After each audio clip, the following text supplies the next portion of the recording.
Welcome to the 700 Club. The Northeast is locked in a record-breaking bitter cold for the second day in a row.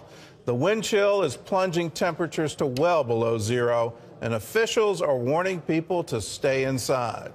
Residents are still struggling to dig out of the weekend snowstorm and to prepare for the next one, which is already on its way. George Thomas has more.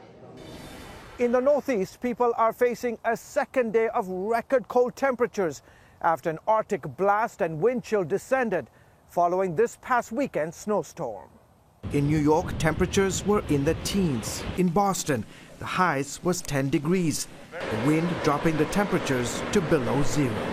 This is cold. This is ridiculous. It's definitely some of the worst I've ever seen. In Germantown, PA, people couldn't layer up enough to keep warm. I got on 2 jackets, 2 coats, like 3 shirts. I got on 3 pair of pants. Face mask. Yeah, face mask. Hey, I got to stand outside in the cold for work. It's the same story in New York City, where this water fountain in Bryant Park remains frozen over.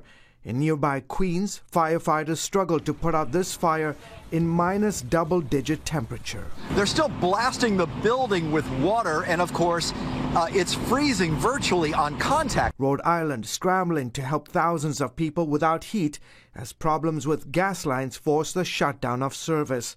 In Newport, Rhode Island, the Red Cross has opened up warming shelters for those without heat. All this after some 75 million people in at least 15 states, stretching from southeast Missouri to the northern tip of Maine, face some of the coldest temperatures and largest snowfall of the season.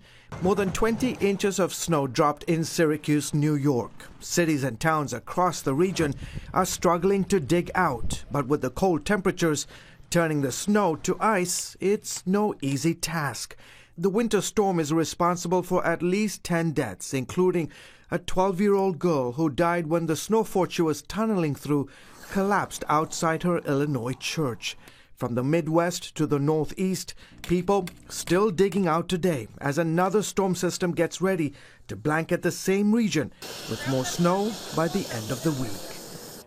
We're only midway through what's been a crazy winter season. Here in Virginia Beach, the temperatures are expected to barely get above freezing today. Tomorrow, we could hit 60 degrees. George Thomas, CBN News. Well, in other news, fallout from the government shutdown is raising concerns about airport security. John Jessup has more on that story from our CBN News Bureau in Washington. John? Thanks, Gordon. 10% of TSA workers did not show up for work over the holiday weekend. That's 3 times more than usual, leaving travelers stuck in long lines and questioning their safety.